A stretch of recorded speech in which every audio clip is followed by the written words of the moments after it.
Welcome to the Work Done Right podcast, where we talk with industry professionals to discuss best practices in construction, manufacturing, and maintenance. I am your host, Wes Edmiston, Director of Product with Cumulus Digital Systems and 15-year construction industry veteran. Our guest today is Romey Oulton, who is the Senior Global ConTech Consultant and DEI Lead at LMRE. Passionate about social impact, Romey has played a pivotal role in a number of notable DEI events and strives to help her clients build hiring strategies that cultivate a diverse, balanced, and inclusive recruitment process while prioritizing top talent. In addition to all of this, Romey is the growth partner and founding team member of the rapidly growing Women in Construction Tech organization. She holds a Bachelor's of Arts in Sociology, Theology, and Philosophy from Bristol University. Romey, welcome to the show. What an intro, thank you.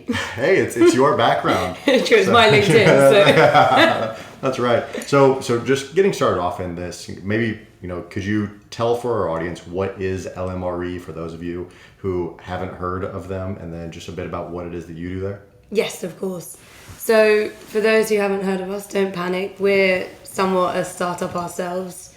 So we were founded 5 years ago, solely focusing on the prop tech and the cre-tech startup space. And in addition to that, we also worked with traditional real estate firms who are looking to have innovation and technology sectors, but clients include, Yardi, VTS, Altus Group, Hines, and so on. I joined about, a year and a half ago now, with the main effort of spearheading our construction tech vertical, predominantly in North America, but global focus. So as you can tell by the accent, we were founded in London, but we've now grown across Europe, office in Singapore, big market in North America. So office in New York, and then we've just opened in Saudi as well, which is super, super exciting. Congratulations. Lots of construction going on down there. Yeah. Up there? Where would it be on them? Over there. Yeah. Somewhere in the ether. I've been very busy over the last year and a half, and we've had the fortune of working with companies like OpenSpace, BuildOts, OnSite IQ, Avere, but we really cover pre-seed through to post-IPO. So we've recently signed terms with Bentley Systems, which is very cool. But what I find super exciting is those early stage companies where hiring, like every hire seriously matters. It's the foundational team. So companies which are pre-seed or seed stage who we work with include Pyros, Datchamate, Ecomedes, Carbon Built, Green Badger. God, I don't want to offend any. A lot of amazing companies out there. Sorry if I missed you off. And tying that into my work with Women in Construction Tech, for me, diversifying how we resource for these companies is huge. I mean, it's no secret that construction is predominantly pale, male, and stale. Sorry to say the phrase. I'm 2 out of the 3, all right? Which one are you not? Not stale. Bit pale. A little bit. Yeah. Got a slight tan on. Yeah. Using my network in the Women in Construction Tech organization, what we're doing there is building a database of women in the industry, not only for events, because how many panels have we seen which are just men? Right. And the excuse often comes out, we didn't know who to invite, no one put themselves forward. So we're having an accessible, centralized database for events and for opportunities, but also for hiring as well. So when I work with clients, I like to think that I'm able to broaden where I'm looking for talent and really tap into places. So when you send through your first set of profiles for people to look at, you have people from all walkways of life, which not only is incredibly impactful on business growth and success, but just from a philanthropic view, very important to have a level playing field. Yeah, so you're helping through LMRE. You're helping these at whatever stage construction tech companies to bring on the right resources, helping to identify top talent for them.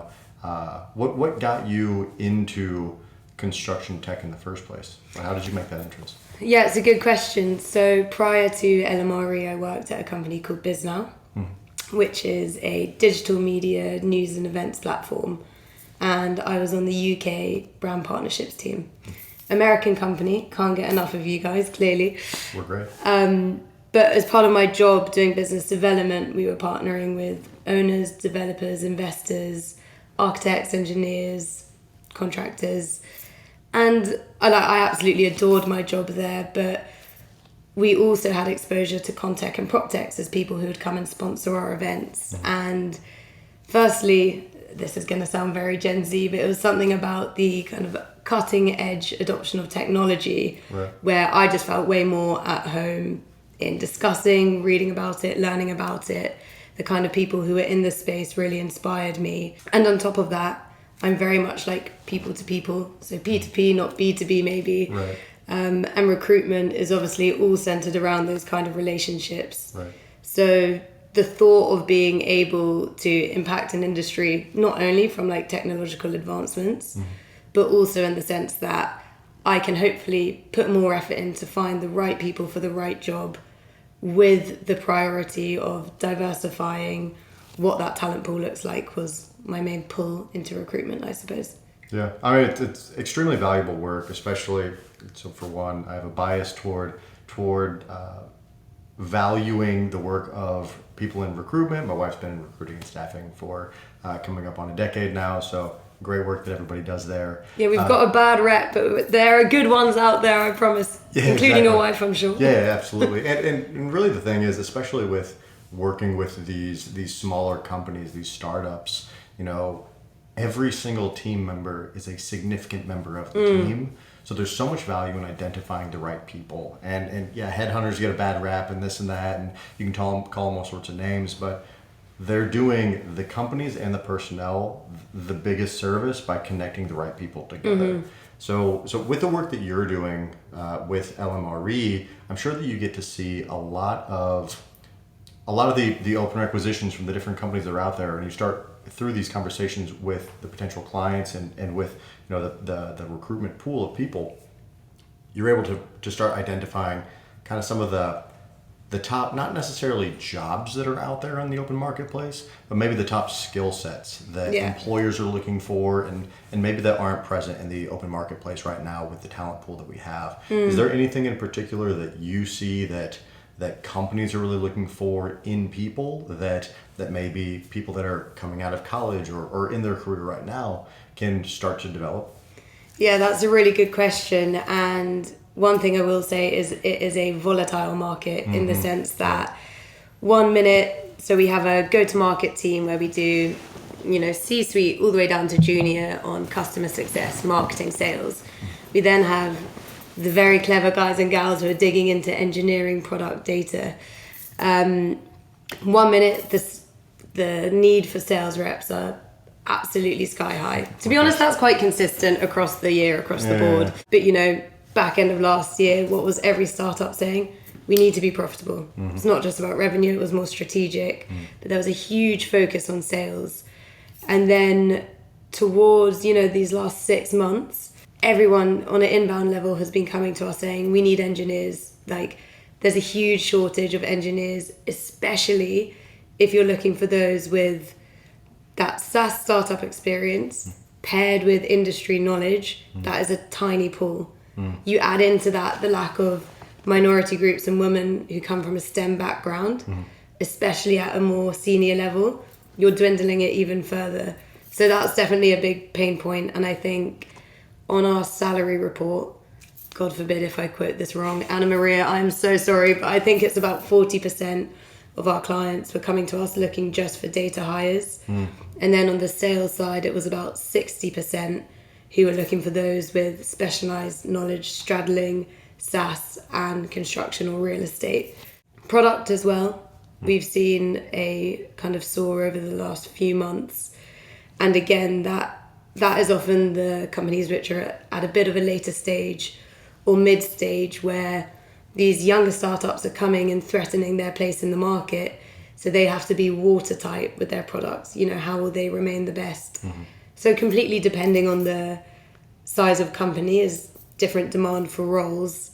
In terms of seniority, I think we're seeing a lot more strategic hires where people are expected to be a player coach. So you'll have that strategic mindset, but you'll also be able to roll your sleeves up and execute. It's as if people are trying to do 2 hires in one. Some may say, right. But you've got to stay lean in this environment. Yeah. And then you also touched on skill sets. I think just don't underplay enthusiasm is my core piece of advice for people who are interviewing, because there's a whole lot of talented people out there, but what sets you apart is ultimately, number one, just being you. It has to be a mutual fit both ways. But if you care about a vision enough, even if you don't have industry experience, you can learn, you can be hungry, you can want to win for that company. And by a mile, when you're interviewing, listen to their podcasts. Have they got a book? Read it. What's the thought leadership like? I think immersing yourself is the biggest skill you can have in a market which is so competitive at the moment, given the current landscape. Yeah, even just that idea. I mean, it pairs well with an idea that I've heard from a couple of really successful people on this podcast, and then just people that I listen to in my spare time or read from, is the idea of being all into what it is that you're doing, right? And by the sounds of it, even if you're looking at just being a potential candidate to apply to a job that maybe it is that you're looking for, you want to work with a particular company. Well, if you want to work with that company, be all in that culture, right? So really educate yourself on what it is that they do, how they do it, who it is that does those things, and really just get yourself involved in their culture in some fashion, to where you can enthusiastically approach the situation in the best way you can. And you know what, a lot of advice I give, so when people are interviewing, it's so much about your resume and your past, and especially sales, it's what are your statistics, what's your quota, what's your ACV, right? And with marketing, what are your past projects, where's your portfolio? And the candidates that I've seen really stand out are those who can speak eloquently on all their past experience, and it's not a lie, the resume is legit. Yeah. But really, you're going into that interview and you say, I can answer what you want me to, however I want to think forward and envision myself as part of your company. From my research, this area really interests me. Put in a strategic question, have you ever thought about this, or are you already doing it? And you just want to immerse yourself, like you said.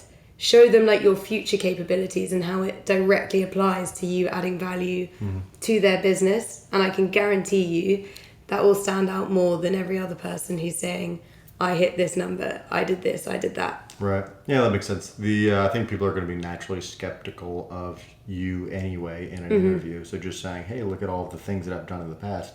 There's probably a high level of skepticism with that anyway. So just kind of already starting to show your value, that's a great idea. It's a great point to make.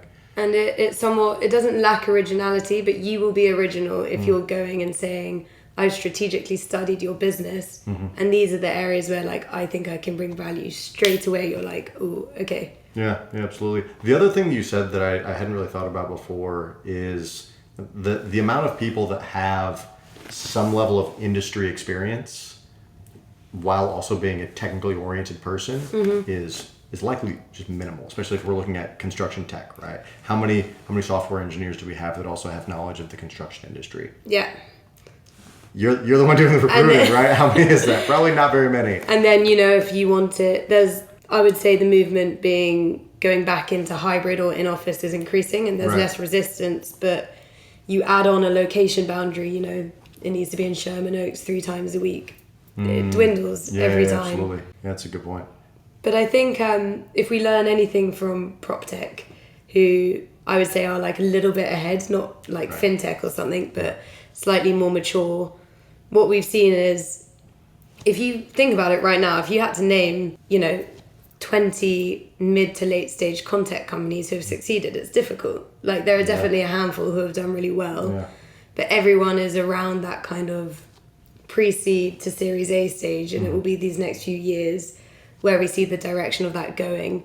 And with PropTech, what we've seen is, for the foundational teams, it had to be very specialist. It was slower hiring, and it was making sure you find those people, whatever you have to do, you get them on your team.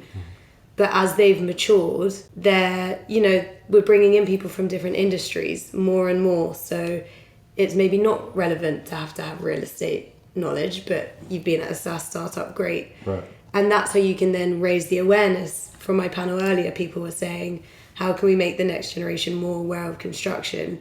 Well, as we get more and more success, we'll be bringing in more industries. And then voila, hopefully we'll be the most popular industry out there. Yeah, absolutely. I mean, we already have tons of people working in the industry, but we're definitely struggling to attract top talent for whether we're talking about people getting directly into the trades, people getting into management, people getting into construction tech. Most people just aren't aware of the level of complexity in construction, which for a lot of people talking about it, it's really our own fault. Because we haven't necessarily been able to deliver this message of, hey, look at all the great things that you can be doing in this industry and how complex it is and how interesting it is. And again, it's our fault, and we'll continue. I don't know if it is. I think that it is. I work in the industry. We're about to get into some Jeremy Kyle argument. I love it. No, that's fine. So I worked in the industry for 15 years, right? I started off as a worker just on a shop floor, but I went on, I was a pipe fitter and welder. I built offshore oil platforms and natural gas facilities. I got into supervision and management, and then I got picked up and I was working for the owner side, and I worked my way up on the owner side as well. And I am one of those people that effectively, I failed into construction, right? I had a lot of stuff that was going on in my personal life, and that's what ended up leading me into kind of going all in into construction instead of finishing up schooling at the time. And it wasn't until I was a very senior member on a $15 billion project for Shell, making a lot of money and having a lot of authority in my position and all of these things, right? I was top of where I could be. It wasn't until then that I realized that I shouldn't be ashamed of my career in construction. There's a serious negative stigma because I don't think that people necessarily understand that there is so much that you can do in this industry. And again, that's just in construction itself, let alone you tie in the technology side of this, right? And the interesting thing about it was I was having that conflict, and I came to this recognition at the same time that I was struggling with the idea of leaving my job because it was so personally satisfying. Yeah. I loved my job. It was firefighting all the time, complex problem solving, interfacing with a lot of people. I love talking with people. It was fantastic. There was so much just great with it. But I think that that's the industry's fault, that we don't let everybody else in the world know that we can do such amazing things. Hey, real quick, this is Wes. I just wanted to let you know that if you have an idea for an episode topic or a great guest suggestion, we would love to hear from you. Just send us an email at workdoneright@cumulusds.com. Now, back to the show. So one thing that I'd like to bring up, so that's great as far as how it is that we're attracting top talent into the industry and how applicants can differentiate themselves and do great work through the interview process. You did an excellent job of outlining this for our audience, but I'm curious what companies can do to attract top talent in their industry as well. So you specialize in construction tech with LMRE. What are you seeing the companies that are having the highest level of success? Yeah. What are you seeing them do to attract these people? Mm-hmm. So I've literally just come off a panel about Gen Z, so I'm sorry to gear it towards that. Obviously, every generation to attract talent from all generations is very important, but it's also important that we have that brand awareness, like you said, to pull in the next generation of workers. And again, from our survey, and I know I do have this statistic correct, 76% of those in our built environment tech salary report and satisfaction report said feeling valued and feeling like you're part of something important and making change was the number one thing that was important to them. Now, on a personal level, when you join a company, how can a company make you feel like that? Well, is there a clear roadmap to progression? Is there kind of training opportunities? Is there mentorship? Is there sponsorship schemes? But also on a company level, like what is your product fixing? And I know everyone thinks we just want a 4-day week and like free beers in the fridge or something. Yeah. But really what we want to do, like sustainability, is a huge part of construction. So companies should be really like tapping into that more philanthropic societal issue, whether it's worker safety, whether it's like mental health within construction, whether it's decarbonizing concrete, plugging into that and making sure that their messaging and their thought leadership is attracting those people who care about the bigger picture. I think there are 3 key pillars, and I was speaking about this with Max Diaz, who's one of the partners of a VC called 25 Ventures. Okay. Recruitment is absolutely kind of essential. Are you looking in the right places? Are you doing a good job at looking in more than just what you deem as the right places? Right. What's the interview structure like? Is it inclusive? Will people see people like them, etc.? You then have retention, which I alluded to, was about the roadmaps and career progression and so on.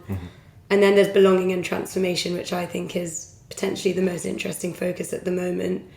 And it's about every voice being heard up and down the company. So whether you're 5 people, whether you're 500 people, making sure your employees are like one body and one union. And that is how you don't only like attract and retain the top talent, but you give them a whole career, not just a job. Yeah, the way they I imagine that's how you can maximize the efficacy of every person as well. So thinking about it from the employer's standpoint, you know, obviously you care on an individual personal level. And that's one of the things I've thought for a long time. You know, a lot of people will say, give companies and corporations a bad rap as if it's just like this big monster, but we're all people, right? Companies are just made up of people, right?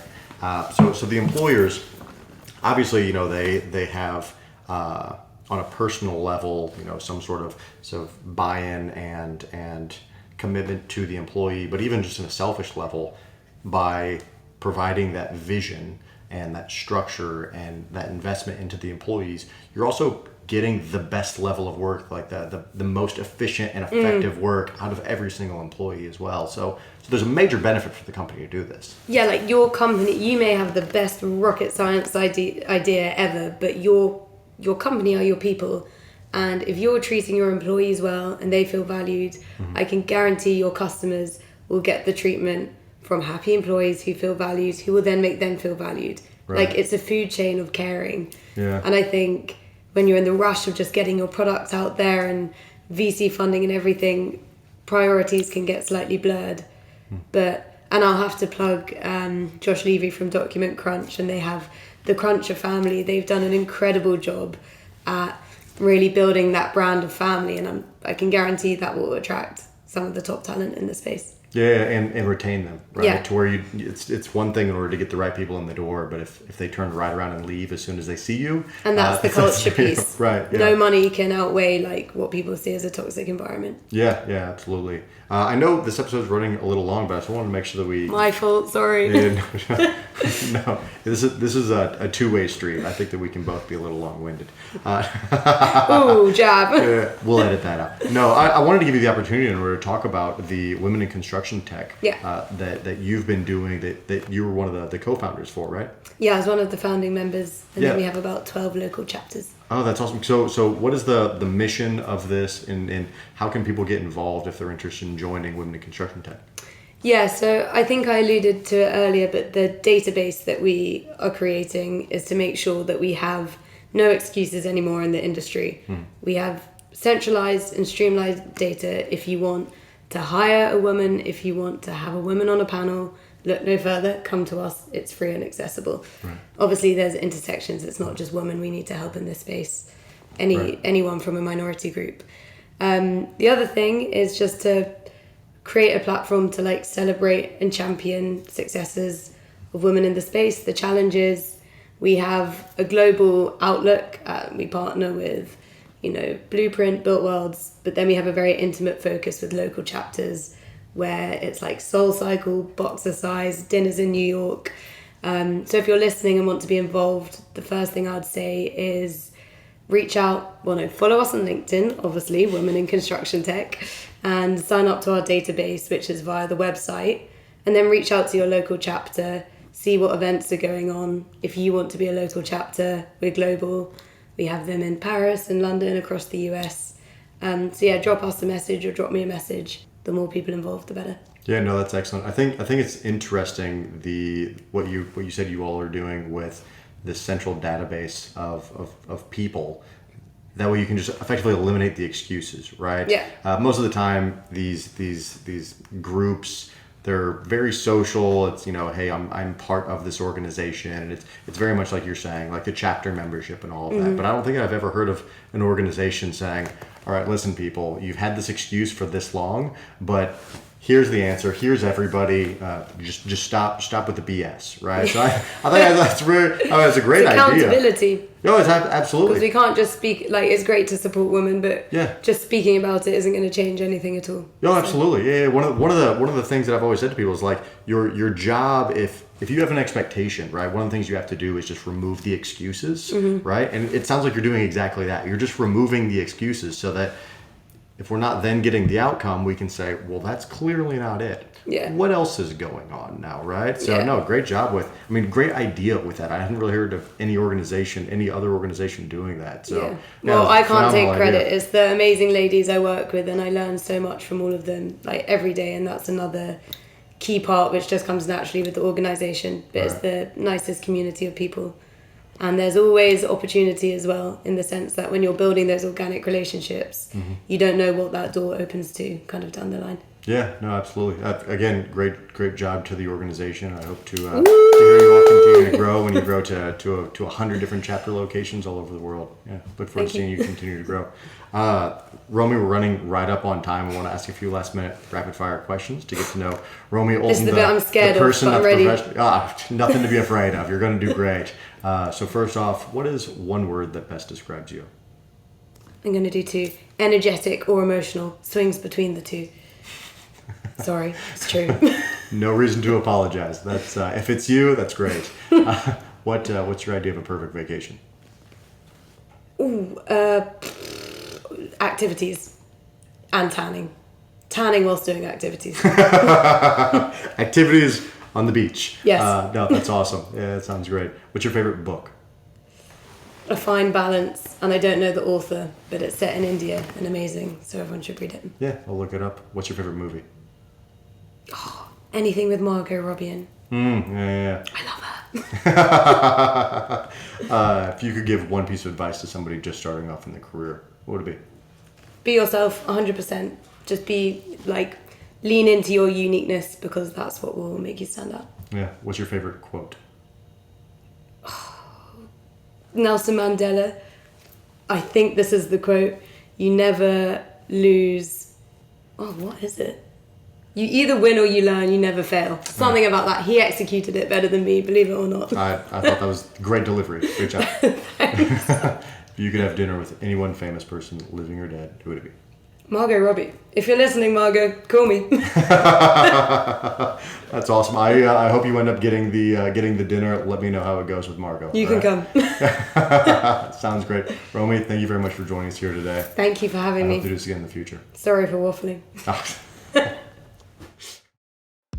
I hope you have enjoyed listening to this episode of the Work Done Right podcast. Please help us out by subscribing and leaving us a review. And as always, our show notes are linked in this episode's description. Thank you for listening, and see you next time.